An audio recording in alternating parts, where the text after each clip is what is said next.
Bonjour, alors je suis ravi d'accueillir Alexandre Claudet qui est le président d'Estiam. C'est comme ça qu'on dit? C'est bien ça. Bonjour Raphaël. Tu sais Alexandre, j'ai une habitude, c'est de faire jurer. Alors avant je faisais jurer sur un bulletin trimestriel, maintenant je fais jurer sur ce qui me passe par la main, Mieux Vivre, qui a toute la confiance des épargnants. Je jure de dire toute la vérité.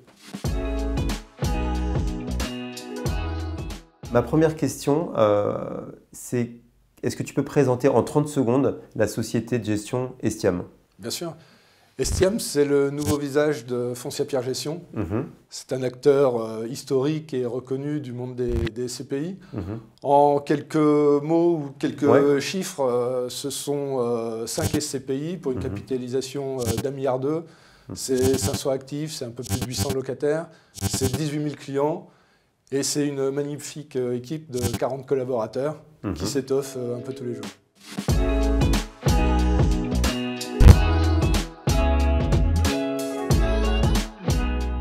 Maintenant, c'est ma question Kesako.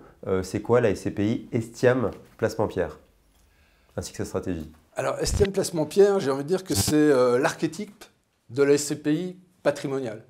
C'est une SCPI qui a une trentaine d'années, qui s'est construite au fil du temps, qui est extrêmement bien diversifiée, avec un niveau de réserve élevé.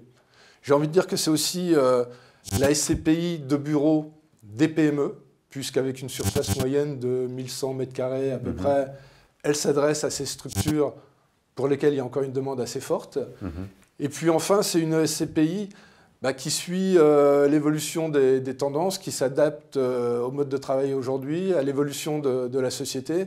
Et justement, à ce titre-là, on est en train de développer une poche d'enseignement supérieur. Une poche d'enseignement supérieur, c'est-à-dire? Absolument. Il faut savoir qu'en France, l'enseignement supérieur privé se développe de façon importante depuis plusieurs années. Il y a 20% des étudiants qui sont dans l'enseignement supérieur privé. C'est un montant qui a doublé sur les 20 dernières années, qui continue à se développer. Et ce qui est assez logique, parce qu'on est en phase de diplômes qui sont reconnus par l'État, donc une employabilité des étudiants. Et pour un bailleur, c'est quelque chose d'intéressant, parce qu'on est en face d'actifs qui vont être acycliques, avec des preneurs solides et sur des beaux longs. Donc effectivement, on essaye de développer une poche en acquérant des actifs destinés donc, à des écoles. C'est un scoop.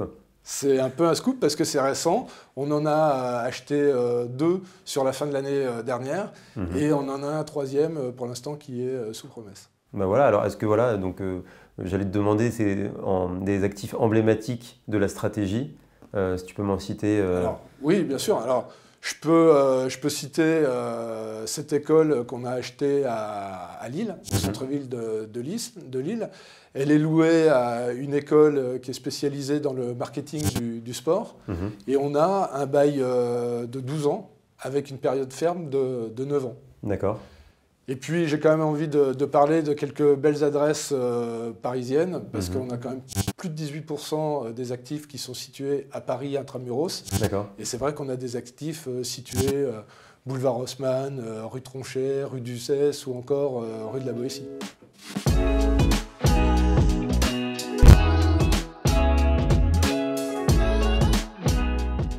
Bon, maintenant, ma question cash, c'est la question qui intéresse les clients. C'est combien ça a rapporté en 2021? Est-ce que tu as un pronostic pour 2022? D'accord. Alors, je suis assez heureux d'indiquer qu'en 2021, le taux de distribution était de 5,01. J'ai envie de rappeler aussi quand même que c'est une SCPI qui a des belles performances depuis plusieurs années, puisque sur 20 ans, le TRI est de 11,86 versus une moyenne du marché qui est à 8,90. Quand on fait le calcul, c'est quand même 70% de performance supérieure sur 20 ans. Et pour 2022, Alors un pronostic, ça fait penser au pari. C'est quand même un sujet sérieux et on sait que les performances passées ne préjugent pas des performances futures. Mais j'ai envie de dire que quand on attaque un exercice sur une SCPI, notre ambition c'est de faire au moins aussi bien que l'année précédente. Et pour l'instant, on est dans les clous pour pouvoir y arriver.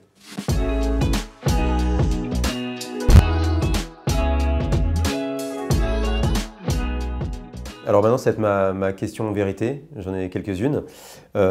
C'est que en fait, ta SCPI, elle se revendique comme la SCPI des PME. Donc tu as souligné la moyenne au mètre carré, c'est 1100 mètres carrés, pardon, versus 3500, je crois, si je reprends un peu en moyenne un peu les chiffres que vous annoncez. Pourquoi c'est bien d'investir sur des petites surfaces? Et alors du coup, ça me crée une angoisse si je me mets en tant que client. Est-ce que c'est dangereux d'acheter des SCPI de bureau chez les confrères?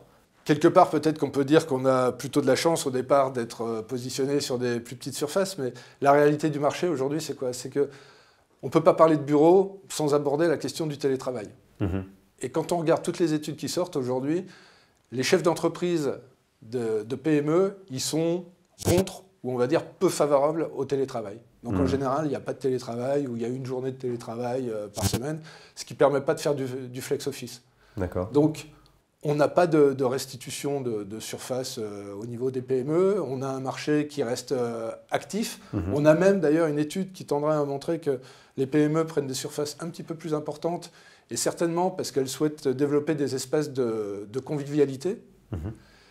En revanche, c'est vrai que dans cette période de Covid, les plus grosses entreprises ont cherché à réduire leurs coûts en rendant des surfaces. Et c'est un phénomène qui a été constaté, qui était quand même significatif. Bon, en fait, aujourd'hui, on voit quand même qu'il y a un petit peu de redéploiement. Il y a peut-être un effet balancier avec, au départ, une situation où ces entreprises se sont dit qu'elles pouvaient vraiment se concentrer sur des surfaces plus petites. Aujourd'hui, elles reviennent sur un peu plus. Mais c'est vrai que, en tout cas de manière conjoncturelle, aujourd'hui, il n'y a pas de souci au niveau des PME. C'est un petit peu plus compliqué sur des entreprises plus importantes. Après, comme toujours, si des immeubles doivent souffrir, ceux qui souffriront le plus, c'est les plus obsolètes ou les moins bien situés. D'accord. Donc on ne doit pas trop s'en inquiéter, alors c'est pas dramatique? Non, c'est pas dramatique. De toute façon, le télétravail, c'est pas non plus quelque chose de nouveau. C'était une tendance qui était engagée. On a vécu cette accélération. Mais à court terme, on est plus confortable avec des plus petites surfaces qui s'adressent aux PME qu'avec des plus grandes surfaces. D'accord, très clair. Alors moi j'ai une deuxième question, c'est que quand on regarde le BT du 4e trimestre, on s'aperçoit qu'il y a des parts en attente. Donc est-ce que tu peux donc ça veut dire qu'il y a plus de sortants que d'entrants. Donc est-ce qu'on doit s'en inquiéter? Alors non, catégoriquement non. Pourquoi? Parce qu'en réalité, il n'y a pas plus de sortants que d'entrants. Il y a eu un gros sortant, voilà, un institutionnel qui représentait quelques millions d'euros qui est sorti. D'accord. Et les nouveaux entrants, qui sont nettement plus nombreux, n'ont pas compensé immédiatement cette sortie. Mais dans les faits, sur le premier trimestre, on a pratiquement compensé, et je pense qu'à la fin du mois d'avril, on aura retrouvé l'équilibre. Donc c'est vraiment un épiphénomène. D'accord. Et puis ma dernière question en vérité, c'est que c'est vrai que tu as participé au lancement de PFO2 qui a été un carton qui a collecté des wagons, hein, si je peux m'exprimer ainsi. Et après, tu es parti pour Épargne Pierre aussi qui collecte énormément. Donc, tu es parti pour un peu de développer l'ancienne, la belle endormie qui était Foncia avec le fonds d'investissement, Blackfin, hein, c'est comme ça qu'on dit. Et aujourd'hui, tu as des fonds, le bureau, les clients ils se questionnent sur le télétravail, le commerce, Astiam, Pierre Rendement, ils pensent que c'est plutôt maintenant le e-commerce, une SCPI un peu d'hôtellerie. On va se dire, pourquoi Alexandre, est-ce qu'il n'a pas été dans... Est-ce que tu ne regrettes pas un peu ton choix et tu n'aurais pas été plus tranquille en restant chez Voisin? Honnêtement, absolument pas. D'abord, je savais qu'il y aurait du travail en arrivant chez Foncia Pierre Gestion. Je savais aussi qu'il y avait un socle solide. C'est vrai que le contexte du Covid a peut-être un petit peu compliqué les choses. Mais franchement, je travaille avec une super équipe. Intellectuellement, c'est hyper stimulant. Donc, je m'éclate. Et puis, ces catégories d'actifs, c'est quand même, si on parle du bureau, du commerce, Ce sont quand même les principales catégories d'actifs. Elles ont encore un avenir sans aucun doute. Donc, non, aucun regret. Tu regrettes pas ton choix? Pas du tout. Heureux. Bon, super. Alors revenons maintenant à la SCPI Estiam, placement Pierre. Du coup, le fait de sa situation là, avec ses parts en attente de retrait ou d'autres paramètres, est-ce qu'il faut plutôt être réservé ou est-ce qu'il y a une opportunité de marché? Voilà. Est-ce que tu peux me donner quelques indicateurs sur la SCPI? Alors, d'abord, il y a une vraie opportunité ponctuelle, puisqu'effectivement, pour aider à résorber ces parts en attente, on a supprimé le délai de jouissance. Alors ça ne va pas durer longtemps, parce qu'a priori, la fin du mois, ça sera fini. D'accord. Ok, donc jusqu'à la fin du mois d'avril. Jusqu'à la fin du mois d'avril. Mais c'est vrai que c'est un signe, en fait, pour rentrer, parce que ça permet quand même de bénéficier d'un dividende plein la première année. Versus combien en délai de jouissance? Versus premier jour du 4e mois en temps normal. D'accord. Ensuite, je le disais tout à l'heure, c'est une SCPI patrimoniale, c'est une SCPI de fonds de portefeuille, c'est une SCPI qui a fait ses preuves sur plusieurs années. Elle a des niveaux de réserve importants. On a quand même plus de 100 jours de report à nouveau. On a des plus-values distribuables aussi d'un niveau élevé. On a une provision pour gros entretien qui est significative, qui est largement supérieure à ce qu'on trouve sur le marché. Et à l'aube du décret tertiaire, ça a quand même du sens de pouvoir entretenir les immeubles. Donc j'ai envie de dire, oui, c'est une SCPI qu'on doit avoir dans son portefeuille. Et sur les valeurs d'expertise? Et au niveau des valeurs d'expertise, à périmètre constant, en 2021, on est en légère augmentation par rapport à 2020. D'accord, ok. Donc tous les feux sont ouverts? Absolument.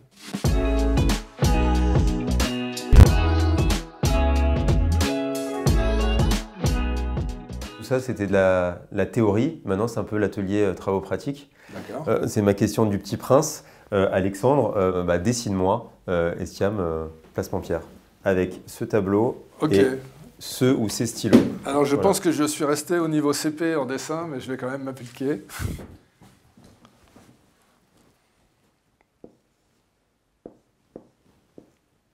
On a toujours hâte de voir qu'est-ce qui va sortir.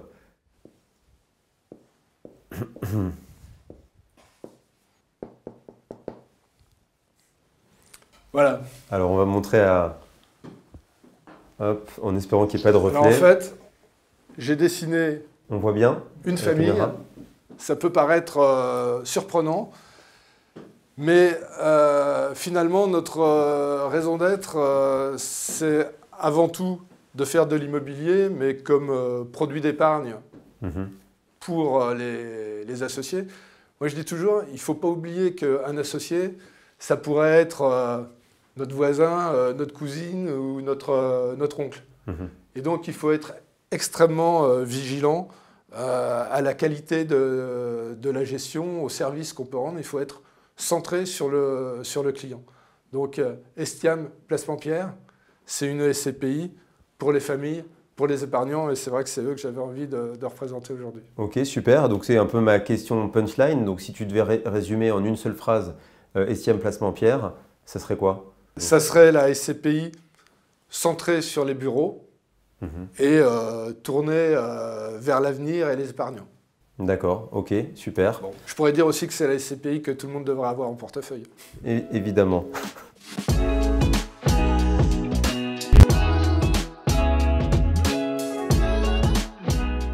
Alors maintenant, on va arriver sur ma question fair play. Si tu devais investir à titre personnel dans une SCPI confrère, ça serait laquelle et pourquoi? Alors, il faut savoir que sans hésitation, chez Perial ou Atlante Voisin, qui sont deux sociétés que je connais très bien, tes anciens bébés de l'intérieur et dont je suis client. Mais comme la question, c'est si je devais investir, je crois que j'investirais sur Immorent, qui est une SCPI donc, gérée par Sofidy, comme je pense beaucoup le savent, parce que c'est une SCPI qui traverse les décennies. Et je pense qu'avec Sofidy, on partage pas mal de valeurs communes, donc je me sentirais assez à l'aise d'aller investir dans cette SCPI. Ok, super, ça va leur faire plaisir. Et puis, comme les bonnes choses ont une fin, on arrive sur ma dernière question. Mais l'autre consolation, Alexandre, c'est quoi tes bonbons préférés? Tu l'as vu, je suis resté bloqué au CP. Et comme les fraises Tagada, c'est que pour les enfants, j'adore les fraises Tagada. Et voilà, hop, tiens, et voilà, c'est bien mérité. Merci, c'était sympa. Voilà, je t'en prie. Merci beaucoup. Merci Alexandre, c'était un plaisir C'était un plaisir, Raphaël. Voilà, merci.